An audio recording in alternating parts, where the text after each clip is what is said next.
¿Qué tal? ¿Cómo están amigos y amigas de esta comunidad? Como siempre un gusto, como siempre un placer que nos acompañen.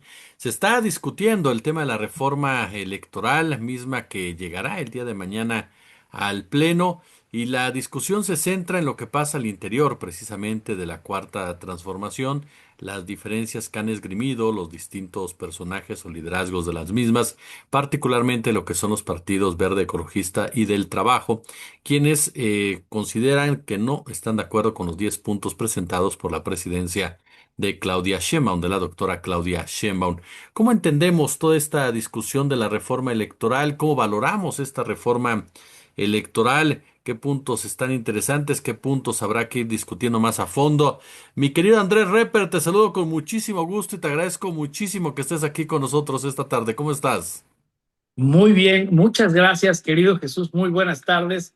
Acá desde el hermoso estado de Tamaulipas, muy atento en este tema tan interesante para mí en lo particular, por haber sido un tema que estuve trabajando y ahora observo de lejos, durante muchos años. Ahora que estoy metido en tareas de combate a la corrupción, pero es muy interesante como mexicanos que analicemos lo que se propuso, la coyuntura actual de la discusión, sobre todo poder diferenciar estas voces que critican la iniciativa con mucho desconocimiento y otras voces que francamente la critican, más que criticarla, se oponen porque legítimamente se opone a sus propios intereses como organizaciones políticas, lo cual no es pecado.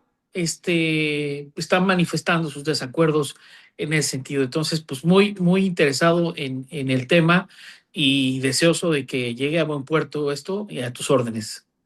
Pues comenzaría por ahí, querido, precisamente. Em, ¿Cómo vamos entendiendo esta discusión que se ha venido generando a través en el interior de la 4T? Incluso la propia presidenta dijo, no hay un rompimiento, no estamos fracturados, simplemente pensamos distinto a todo ello. Pero tú, ¿cómo vas entendiendo esta discusión que se viene gestando? Justamente así y no por seguir a lo tonto lo que diga la presidenta de la República. Es cierto. ¿Por qué? Pues porque son partidos políticos que forman las alianzas que han ayudado al partido de la presidenta a gobernar y a que haya gobernabilidad en el poder legislativo. Déjame hacer este pequeño paréntesis. Gobernabilidad en sentido legislativo es justamente la posibilidad de que una fuerza política gobierne el órgano legislativo en el que se toman las decisiones. Entonces, en ese sentido, entender la gobernabilidad implica entender que el partido en el poder ha necesitado numérica y aritméticamente los votos de los partidos que se le han aliado programáticamente, que son partidos disímbolos a lo mejor, pero que a la hora de estar en las decisiones trascendentales se han acercado con el partido en el poder y le han dicho, te damos nuestros votos para que pueda transitar esta reforma, ¿no? eh, Agotada la discusión de si era o no sobre representación, que ya vimos que no lo es, porque nunca fueron una sola coalición, y además la Constitución no habla de coaliciones, sino de partidos, y así se ha venido haciendo desde que el Pacto por México hizo justamente esa legislación. Entonces ahora la discusión es, ¿qué pasa cuando, y qué sana discusión, pero qué sana e importante discusión? ¿Qué pasa cuando estos partidos, que en algunos casos se alían, están en desacuerdo? Ahora, ¿qué nos van a decir los que alegaban la sobrerepresentación de que realmente era un solo gran partido? Si estos partidos deciden no apoyar la iniciativa de la reforma, quiere decir que quienes sostuvimos que nunca hubo sobrerepresentación, siempre tuvimos la razón. Porque una cosa es que haya coincidencia en algunos temas y otra cosa es que eso signifique que forme parte de un solo partido de facto. Esta es la mejor demostración de que no hay partido de facto, de que son fuerzas políticas que en algunos temas coinciden y en otros no, por un lado.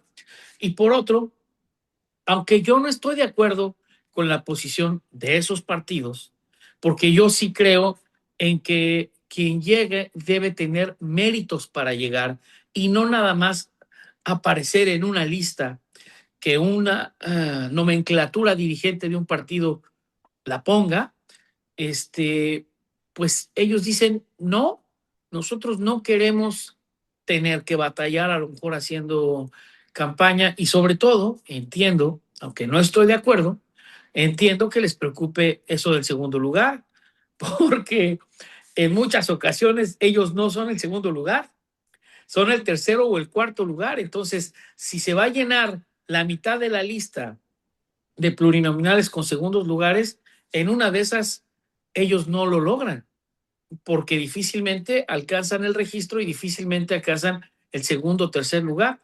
Entonces, esta parte la entiendo, no la comparto, porque, insisto, creo que la representación proporcional debe nutrirse de candidatos que hayan hecho mínimamente un trabajo electoral de campaña.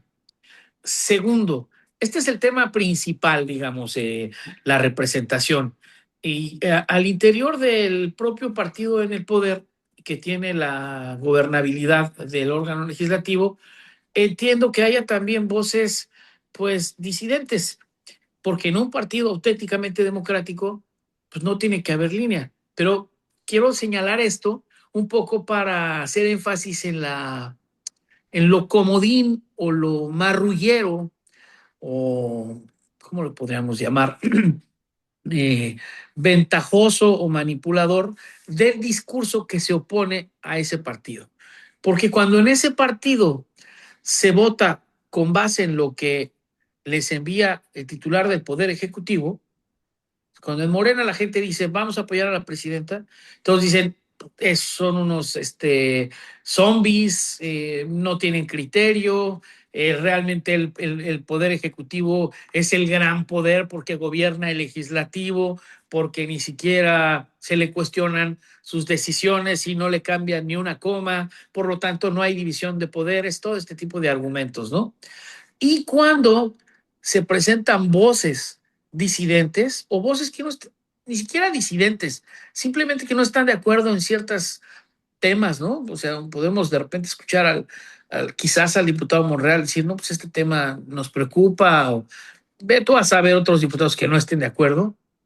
Entonces lo interpretan como ya hay un rompimiento, la presidenta no gobierna, ya se ve venir el caos en Morena, el cisma, todo siempre dirigido a crear, por un lado, el terror de una dictadura y por otro, alentar una ficticia imagen de que en un partido político que gobierna está a punto de haber una gran explosión en la que se balcanice, se atomice y entonces pierda todo lo que tiene aventajado por obra de las elecciones y de su desempeño gubernamental en los últimos años. Lo cierto es que se vale la disidencia, yo no estoy de acuerdo, yo sí estoy de acuerdo con la iniciativa, porque además yo propuse esos temas cuando se hizo la consulta pública y desde hace muchos años, bueno, no muchos años, desde hace algunos años, incluso en otras conversaciones que he tenido el gusto de tener contigo aquí en tu importante medio, pues siempre he señalado esto, ¿no? Que sería importante que los ciudadanos pudieran votar por quién está en las listas, no si tienen derecho a tener listas y curules de representación proporcional. Esa discusión ya está superada. Todo el mundo sabemos que la representación proporcional es importante para que las minorías pues también sean tomadas en cuenta en la discusión legislativa. Pero ¿quién forma parte de esas listas? Ese es el meollo del asunto, porque históricamente hemos visto cómo los partidos pues nombran arbitrariamente, discrecionalmente a personas que quizá carecen de mérito o a veces lo hacen para proteger ciertos perfiles que vienen de desempeñar funciones de gobierno en las que son cuestionados jurídica e incluso penalmente por actos presuntamente constitutivos de actos de corrupción y que utilizan llegar a los cuerpos legislativos para tener protección del fuero constitucional y de repente estar como le dicen, ¿no? Como chapulín o rana que va saltando entre los lirios de un charco diciendo, ya se hundió, vámonos al siguiente para seguir manteniendo impunidad. Entonces, yo estoy de acuerdo que la la parte proporcional del Congreso se integre de las dos formas, una por los mejores segundos lugares y otra porque la propia militancia de los partidos decida quiénes forman parte de esa lista. Esto lo propuse en la primera consulta ciudadana, a mí me alegró mucho que se incluyera y entiendo que realmente este es el fondo peligroso para tanto los partidos que son más pequeños que el partido en el poder y que se alían con él, como a la oposición. Pues mira, la oposición ha manejado un discurso totalmente antagónico de manera irreflexiva. O sea, no veo cuándo estuvieran dispuestos a votar algo en favor de las propuestas en esa materia por parte de la presidenta, porque no importa lo que se proponga, van a estar en contra, incluso están en contra de lo que ellos mismos proponían. O sea, su propio partido, en el caso del Revolucionario Institucional, quiso que se eliminaran los plurinominales y proponía que se borraran 100, ni siquiera en esta administración se ha propuesto eso. La iniciativa de la presidenta no ha sido esa en modo alguno. Entonces, bueno, tenemos por un lado la oposición que ya sabemos que va a votar en contra y además hace un argumento muy interesante que yo quiero desmentir, jurídicamente desmentirlo, porque dice, nosotros estamos proponiendo que se le cancele la candidatura o se anule una elección a aquellos candidatos que hayan recibido apoyo del crimen organizado. Bueno, como abogado y como abogado que ha participado en la creación de normas jurídicas, tú no puedes hacer una norma así de abierta, ¿no? O sea, que hayas tenido apoyo del crimen organizado, vamos a suponer que aparece una manta diciendo aquí el cartel no sé qué apoya a no sé qué tanto, que no sé cuál candidato. Ya con eso le vas a decir, este candidato ya no va a concursar porque apareció una manta. No, pues imagínate la bola de mantas que aparecerían, ¿no? Para descalificar candidatos. Y se olvidan o mañosamente ignoran que esas prevenciones ya existen. Existe la nulidad de elección por intervención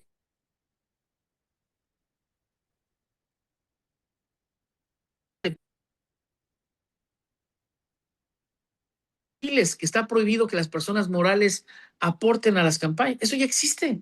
Y se han anulado elecciones también por eso. También existe en la Ley General de Delitos Electorales el delito de intervención de dinero ilícito en las campañas y se persigue penalmente. Y también existe el delito de desvío de recursos llamado peculado electoral, eh, recursos públicos para apoyar a las campañas. Pero como necesitaban otro relato, cómo sobrevivir esta nueva etapa, dicen, no, es que sabemos que hay dinero ilícito en las campañas. Nunca presentan una sola prueba. Y es que ya les gustó crear relatos que ellos mismos producen, que ellos mismos arman, que ellos siembran en ciertos medios, para que cuando estos medios los publiquen, ellos los retomen a través de otros medios, lo lleven a otros países para que entonces en un medio estadounidense digan, oye, pues en México están diciendo esto, y luego un medio mexicano diga que está la situación tan grave que hasta en Estados Unidos se está diciendo lo que está pasando en México, ellos mismos arman todo esto. Entonces, qué mejor relato que decir que el régimen, la presidenta, el partido en el poder, el movimiento, lo que sea, le tiene miedo a legislar en ese sentido para decir que sus candidatos están financiados de manera ilícita. Pues es simplemente un relato muy deshonesto, muy malintencionado y carente de la más elemental carga probatoria. Si la tuvieran, pues ya la habrían presentado. Yo que he litigado en elecciones donde efectivamente ellos han alegado cosas que nunca pueden demostrar, pues simplemente lo hacen para crear un ruido, para que digamos que los que lo siguen digan, bueno, pues están dando una pelea, pues una pelea basada en absolutas mentiras, que nunca han tenido un solo elemento probatorio. Entonces, bueno, aclarar que no es que no se haya legislado, eso ya existe, pero además sí se hizo un énfasis en la Constitución, se prohíbe, que la verdad es que es una prohibición, pues, si tú me dices me presionas, te diría de perogrullo, se prohíbe el dinero ilícito, ¿no? Pues ya con que sea ilícito ya se sabe que está prohibido en las campañas, ¿no? Pero bueno, ahí quedó. No, ellos querían como una especie de capítulo que abriera la posibilidad de que ellos, a través de medios muy poco éticos como este pasquín que se llama Código Magenta y otros que nada más se encarguen de vamos a defenestrar a alguien y porque lo defenestramos ya tiene la autoridad la obligación de decir este candidato o esta candidata no puede asumir su cargo porque aquí dicen que es tal y cual y que hizo y que está relacionado y es nada más armarles historias infamantes, infundios a ciertos candidatos o partidos. Entonces, bueno, quería yo aclarar eso, que no hay de ninguna manera la obligación del Estado de acceder a ese tipo de caprichos por parte de ciertas voces, cuando además ya existen, insisto, tanto en la Constitución como en la Ley General de Medios de Impugnación en materia electoral y en la Ley General de Delitos Electorales desde 2015 y antes. Entonces no hay por ahí. Tan es así que, bueno, pues que no el INE sancionó al PRI cuando era el IFE con $1,000 millones por dinero ilícito en las campañas del Sindicato de Trabajadores de Pemex y a los amigos de Fox no se les sancionó con 500 millones. ¿No es acaso cierto que cuando ciertos candidatos, de acuerdo con el IFE, el INE ahora decidieron no informar sobre sus gastos de precampaña, se les canceló la candidatura a dos candidatos a gobernadores, a uno en Guerrero y otro en Michoacán, porque de acuerdo con el INE no le quisieron informar de dónde habían salido los gastos ínfimos de menos de 20,000 pesos en las precampañas, pero les alcanzó para tumbarlos de las candidaturas. Entonces, no hay tal necesidad de hacer eso y eso nada más es demagogia y retórica jurídica que siempre debemos evitar que exista en nuestra legislación, donde ciertamente hay porciones que nos demuestran que a veces los partidos en el Congreso meten frases que son prácticamente demagogas, que no implican lo que una norma debe implicar, que es una norma con una sanción, con un sentido lógico que se pueda entender. Oye, querido, en este marco y ante todo esto que de manera excelsa nos explicas, ¿qué posibilidades le ves que pase esta reforma y qué marcaría como un antes y un después en esta discusión? Bueno, hay voces que dicen que no va a pasar en forma constitucional y que esto, como lo establece el propio procedimiento legislativo, cuando una propuesta no pasa, se queda en la congeladora y hasta un año después no puede volverse a proponer eso en ese mismo formato. Sin embargo, como lo decía el buen Hamlet Almaguer, mmm, hay reformas que deben ser constitucionales y hay reformas que pueden ser legales. En este caso, hoy en día la Constitución no es tan específica en el artículo 52 en establecer todos los pasos de la designación de curules por representación proporcional. Eso realmente se lo deja a la ley. Y para reformar la ley no se requieren las mayorías que se requieren para reformar la Constitución. Esto quiere decir que si esto no pasa, pues simplemente se puede promover una iniciativa de reforma legal en la que sí se incluyan estas cuestiones que la propia Constitución dice, de acuerdo con lo que la ley disponga. Entonces, la Constitución establece el principio y le deja a la ley la regulación. Entonces, todo esto que se incluyó en esta Constitución realmente podría no estar y podría perfectamente transitar sin necesidad de contar con los votos acompañantes de los partidos aliados ni los votos de la oposición, porque para reformar la ley solo se requiere la mayoría absoluta, que significa el 50% más uno de los miembros presentes de ese órgano legislativo. Entonces, si son 500 diputados, con 251 pasa. Pero si ese día no van 30, pues va disminuyendo el número mínimo para que una ley pase. Entonces, ¿qué podría pasar? Pues que esto se pase sin necesidad en ambas cámaras. Le alcanza para esto, para que se transite. Dicen que es un parteaguas y yo creo que no necesariamente. Como la presidenta dijo, pues no estamos de acuerdo en unas cosas y se vale. Y qué bueno que no estemos de acuerdo en todo y qué bueno que cada partido exprese con qué está de acuerdo y con qué no está de acuerdo. insisto, esto demostraría que finalmente son partidos distintos que coinciden en unas cosas y en otras no. ¿Qué puede ser si se aprueba esto de manera legal? Pues que efectivamente cambie totalmente el rostro del legislativo, porque entonces si tenemos a la mitad por segundos lugares, esos segundos lugares nadie garantiza que sean del Verde o del PT, aunque tampoco podríamos descartar que en un ejercicio electoral Morena, por ayudarle a sus aliados, le pida a su militancia que los apoye en ciertos distritos, etcétera, para que quede en segundo o en primer lugar. Eso también podría pasar. Son acuerdos políticos que no están prohibidos por la Constitución. Son justamente digamos, los ajustes que hacen los partidos para tratar de conservar algo que es deseable desde el punto de vista constitucional, la gobernabilidad en el Congreso. Esos segundos lugares, bueno, pues ojo, porque habría zonas donde los segundos lugares serían, por supuesto, del PAN y otros donde, por supuesto, los segundos lugares serían del PRI, más el ingreso interesante de estas nuevas opciones partidistas, sobre todo la que llama la atención por integrar a ex empleados federales, ¿no? Como el Vamos México o Somos México, pues que son huérfanos de la burocracia dorada, ¿no? Huérfanos de los cheques jugosos que dicen, aplican esta máxima que era un mal chiste en la época del prismo, que dice vivir fuera del presupuesto es vivir en el error. Entonces, yo creo que ellos dicen, yo no quiero quedarme sin el subsidio que da el gobierno federal para los partidos políticos. Ahora que ya no tengo mi plaza de consejero, ni de magistrado, ni de comisionado del INAI, ni de todos estos lugares donde estaban enquistados de forma parasitaria durante tantos años, ahora necesitan formar su partido para seguir recibiendo fondos públicos.